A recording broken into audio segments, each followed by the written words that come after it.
At 2:14 hours, the flatline screams through Trauma Bay 4.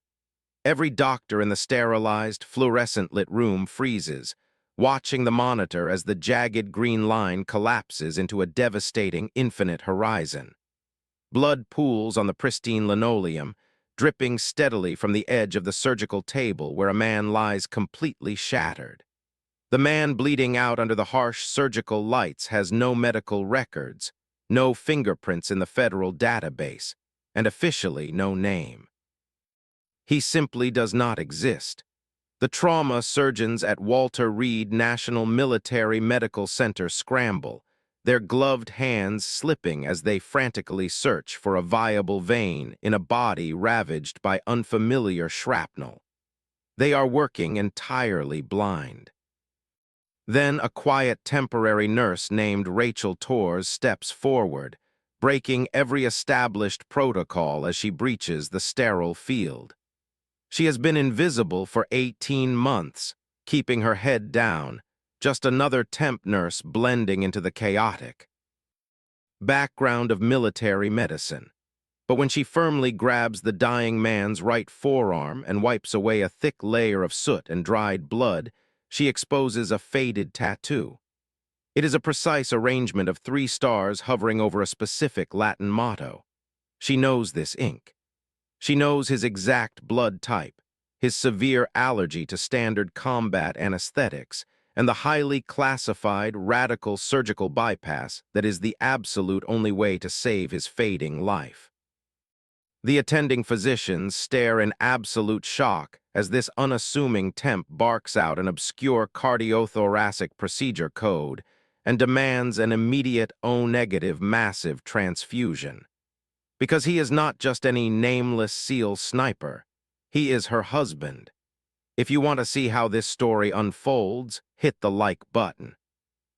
The immediate crisis in the trauma bay triggers an automatic security lockdown, sealing the heavy reinforced doors and summoning armed federal agents within exactly 7 minutes.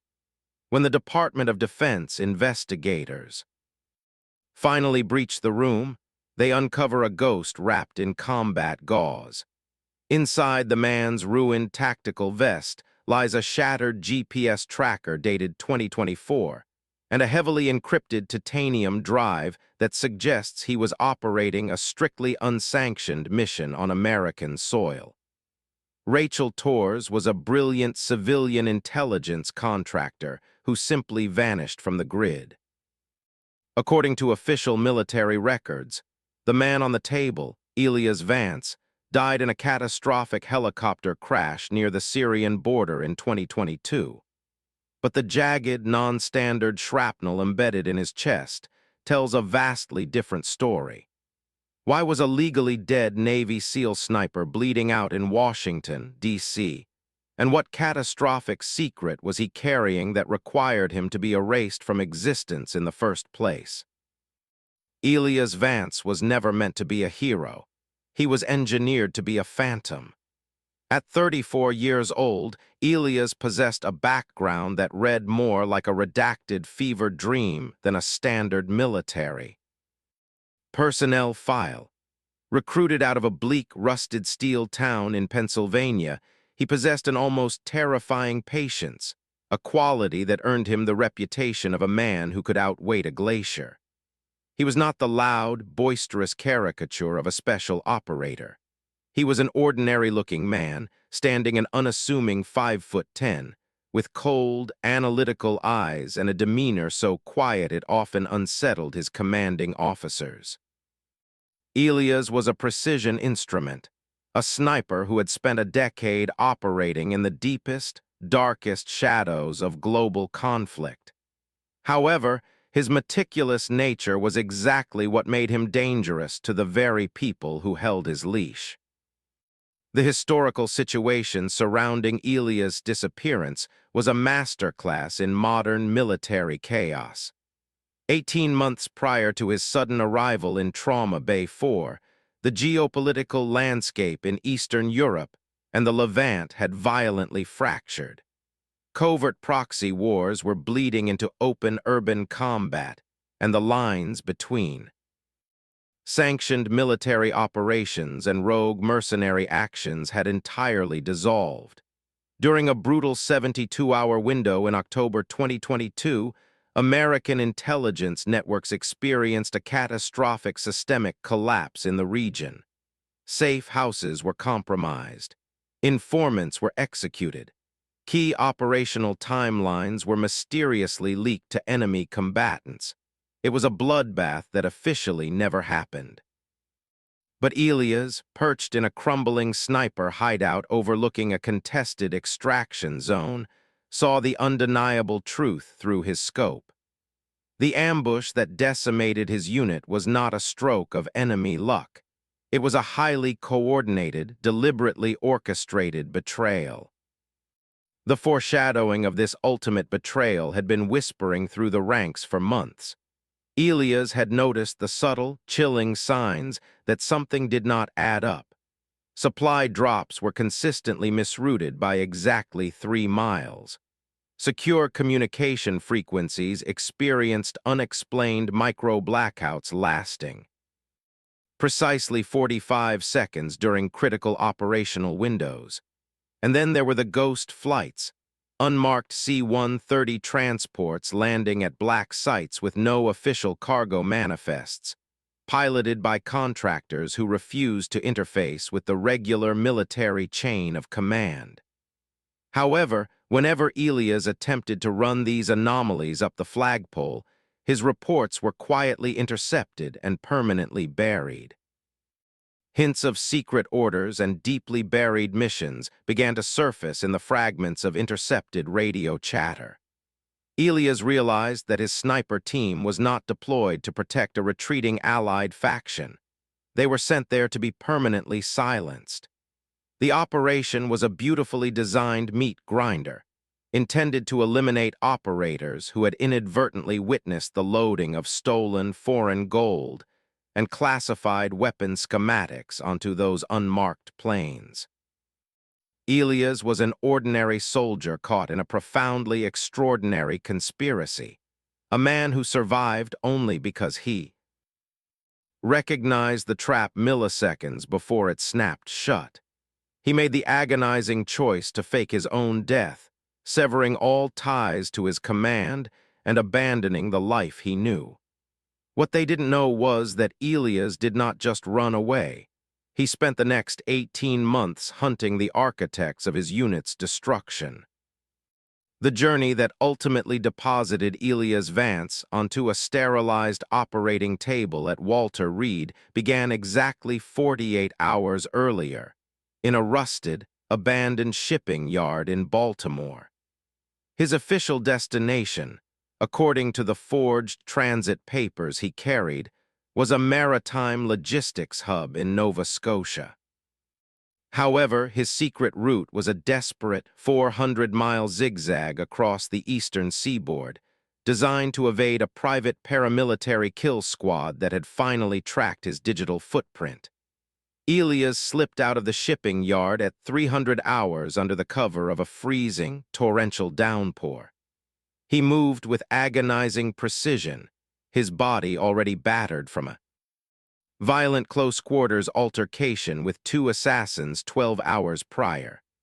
The temperature hovered at a brutal 34 degrees Fahrenheit, the icy rain soaking through his dark civilian clothes, smelling of ozone, wet asphalt, and the metallic tang of his own blood.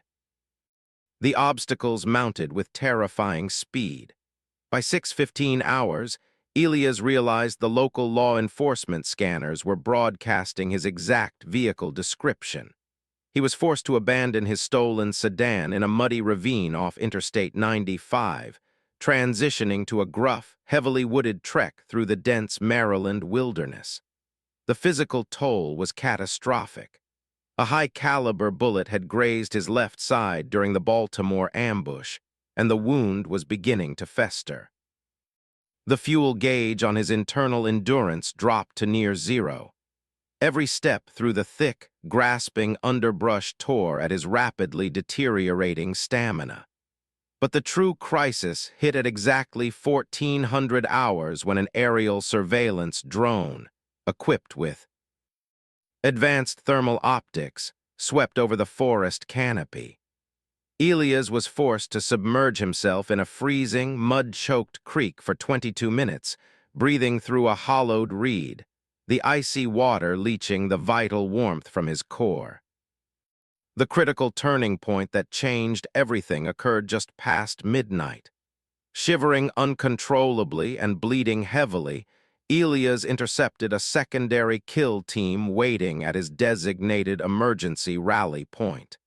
He had 3 rounds left in his suppressed sidearm. The logistics of survival dictated he retreat, but the encrypted titanium drive in his pocket, containing the names, bank routes, and video evidence of the rogue generals who sold out his unit, had to reach a secure server within the military medical network. He engaged. The firefight lasted exactly 14 seconds. It was a chaotic, deafening blur of muzzle flashes and shattered glass. Elias neutralized the threats, but took a devastating piece of secondary shrapnel directly to the chest. The hardship escalated from a severe crisis to a near-fatal disaster. He was rapidly losing blood volume, his vision narrowing into a dark, suffocating tunnel. He stole the assassin's sanitized SUV, driving the remaining 22 miles to Bethesda with one hand pressing a soaked combat dressing against his sternum. The smell of cordite and copper filled the enclosed cabin. He breached the perimeter of Walter Reed at 2:04 hours, crashing the vehicle into the concrete barriers outside the emergency room entrance. He stumbled through the automatic doors, a horrific apparition of violence and determination, before finally collapsing onto the polished floor. The arrival was violent, chaotic, and immediate. He was rushed into Trauma Bay 4, a nameless ghost fading into the sterile white lights, carrying a secret that was about to tear the military establishment apart. But what they didn't know was that his wife was already inside the building, waiting for a signal that would change her. Life forever. The cover-up of Elias Vance's existence did not begin in that trauma bay. It began decades earlier, rooted in the dark, systemic machinery of plausible deniability.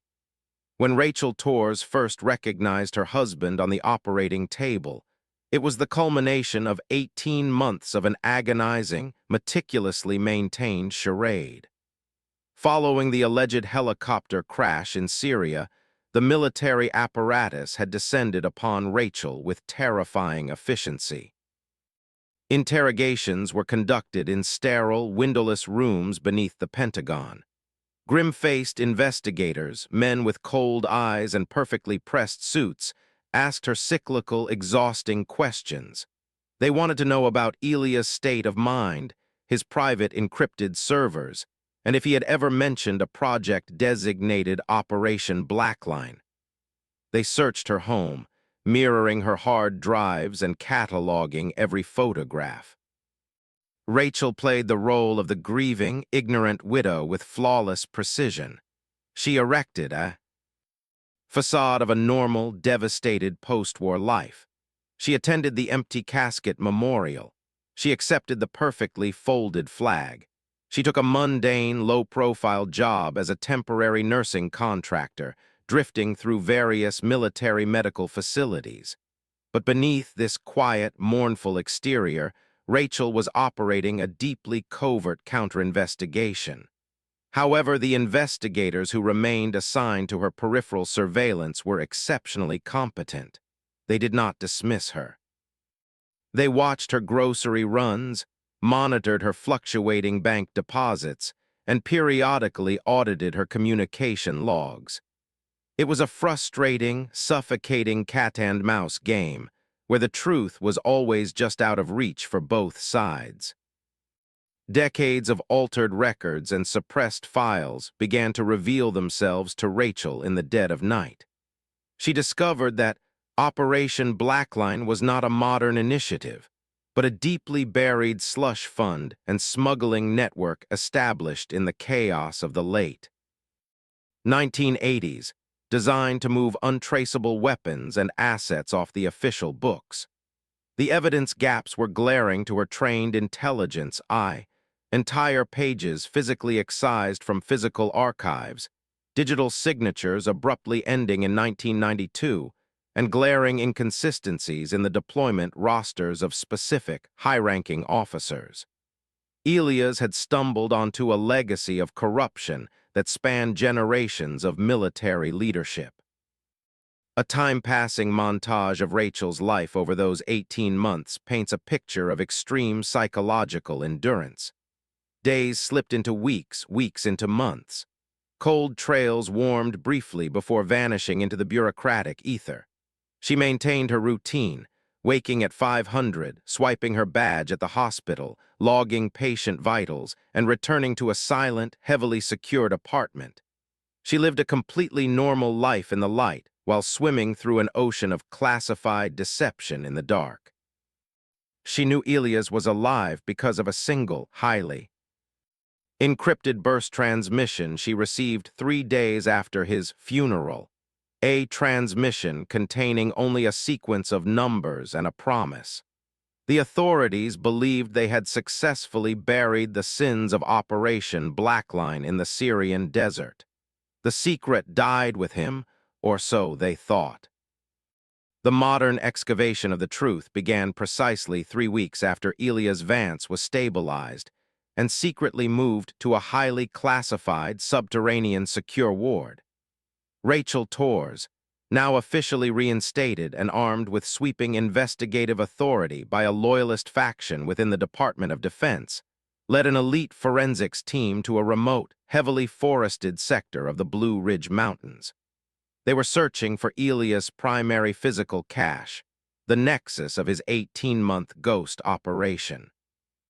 The team utilized ground-penetrating radar, multispectral drone imaging, and heavy earth-moving equipment. The technology was cutting-edge, cutting through the dense Appalachian soil until the radar pinged a massive, unnatural void buried 40 feet beneath a granite outcropping. The progressive discoveries unfolded in a series of meticulously engineered chambers, a physical manifestation of Elias' paranoid genius. Chamber 1 was breached after cutting through a foot of reinforced steel. Inside, the team found nothing but servers, racks of high-density data storage, humming quietly off a geothermal power tap. This was the first layer of the reveal. Expert digital forensic analysts descended on the drives, discovering over 4 terabytes of intercepted communications. It was a horrifying tapestry of audio files and encrypted emails proving that the ambush of Elias' unit was explicitly ordered by a 3-star general currently sitting on the Joint Chiefs of Staff. However, as the analysts dug deeper, they realized Chamber 1 was merely the bait, a decoy designed to satisfy an average investigator. Chamber 2 lay hidden behind a false exhaust panel. Rachel, utilizing a cryptological sequence Elias had embedded in his final transmission, unlocked the heavy titanium door. This layer contained physical evidence, row upon row of locked filing cabinets. Here, the architectural and historical experts found the original, unaltered manifests of the ghost flights. They cross-referenced the serial numbers of the weapons and the weight of the smuggled gold, tracing the illicit wealth directly to offshore accounts controlled by a shadowy cabal of military contractors. The DNA experts even matched blood found on a set of recovered cargo straps to 3 foreign informants who had vanished without a trace in 2021. It was absolute, undeniable proof of treason. But what they didn't know was that Elias had dug even deeper into the past. Chamber 3 was a small, climate-controlled vault that required a dual retinal scan, a lock Elias had astonishingly hard-coded to accept Rachel's biometrics. Inside this third layer, the revelations shifted from modern corruption to historical heresy. The experts uncovered original yellowing documents from 1985, detailing the founding of Operation Blackline. The documents proved that the modern smuggling ring was just the latest iteration of a continuous, unbroken chain of black market profiteering managed by the same bloodlines and military families for almost 40 years. It was a systemic rot that had financed rogue operations completely outside of congressional oversight. But container number 4 held something that changed everything. It was a heavy, lead-lined lockbox resting on a solitary pedestal in the deepest corner of the bunker. When Rachel finally cracked the mechanical combination, using the date of their secret wedding, the ultimate truth was laid bare. Inside was not just evidence of theft, but a terrifying operational blueprint. It was a fully funded, highly advanced plan orchestrated by the rogue faction to stage a massive, catastrophic false flag domestic terror attack on American soil within. The next 30 days, Elias had not just been gathering evidence of past crimes, he had been desperately trying to map and dismantle an imminent apocalyptic threat. He had sacrificed his identity, his unit, and nearly his life not for revenge, but to stop a war from coming home. The historical significance of the Blue Ridge cache was instantaneous and earth-shattering. Within 48 hours of the final container's discovery, the geopolitical landscape of the American military-industrial complex was violently upended. The evidence Elias Vance bled to protect did not just expose a single corrupt general. It dragged an entire shadow government ecosystem out into the harsh, unforgiving light. It reshaped what the public and the government thought they knew about the last 3 decades of foreign interventions. Conflicts that were previously recorded as ideological struggles or necessary defensive actions were abruptly recontextualized as highly orchestrated profit generation. Schemes for the architects of Operation Blackline. The false flag domestic attack was neutralized quietly, but the fallout was deafening. This massive revelation provided absolute, undeniable vindication for the dismissed and disgraced investigators who had chased these shadows for years. Intelligence officers who had been forcibly retired, journalists whose careers had been systematically destroyed, and whistleblowers who had been driven into exile or psychiatric care were suddenly proven entirely correct. This explains why so many previous investigations into missing Pentagon funds and ghost logistics had inexplicably hit brick walls. The system wasn't broken. It was functioning exactly as it was maliciously designed to. The overarching narrative of the Shadow Wars was permanently rewritten. Furthermore, the documents explicitly detailed the wider escape network used by these rogue actors. Elias' cache exposed a staggering web of subterranean logistics, private airstrips hidden on corporate agricultural land, untraceable maritime vessels operating under layers of shell companies, and safe houses embedded in wealthy, gated communities across the globe. Hundreds of related cold cases, mysterious suicides of defense contractors, unexplained aircraft failures carrying key witnesses, and vanishing whistleblowers were suddenly blown wide open. However, the authorities acknowledged that theories suggesting the conspiracy reached the highest executive offices were only partially correct. The rot was deeply entrenched in the permanent bureaucracy, not the rotating political theater. While military tribunals are currently sweeping through the Pentagon, the investigation remains actively unresolved, as several key architects of the domestic terror plot utilized the very escape network Elias uncovered to vanish entirely. Beyond the devastating geopolitical implications, the deepest chamber of Elias' bunker held a profound, quiet tragedy, tucked neatly beneath the terrifying blueprints of the false flag operation. Rachel discovered a small, battered leather satchel. Inside were the personal objects that anchored a man who had been forced to become a ghost.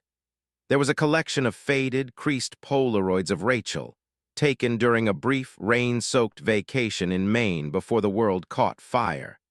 Beside them lay a handwritten journal, not filled with tactical data, but with meticulous, longing letters addressed to her, letters he knew he could never send. "I have to remain dead," one entry from 2023 read, "so that you can remain breathing. Every mile I walk away from you is the only way I can keep you safe." Elias Vance survived the catastrophic injuries he sustained, thanks entirely to Rachel's intervention in Trauma Bay 4. However, his final years were fundamentally altered. The traumatic damage to his heart and lungs grounded him permanently. He could no longer be the phantom sniper operating in the shadows. Instead, he became a quiet, fiercely guarded consultant for a newly formed, highly classified oversight committee. He lived the rest of his days under heavy protection, his body bearing the brutal geography of his sacrifices. The reactions from the few family members who were eventually read in on the truth were a complex tapestry of grief and profound relief. Elias' estranged brother, who had spent years believing Elias had died a reckless, meaningless death in Syria, wept openly upon reading the declassified summary. "He didn't abandon us," his brother stated in a private congressional hearing. "He stepped into hell so the rest of us wouldn't have to smell the smoke."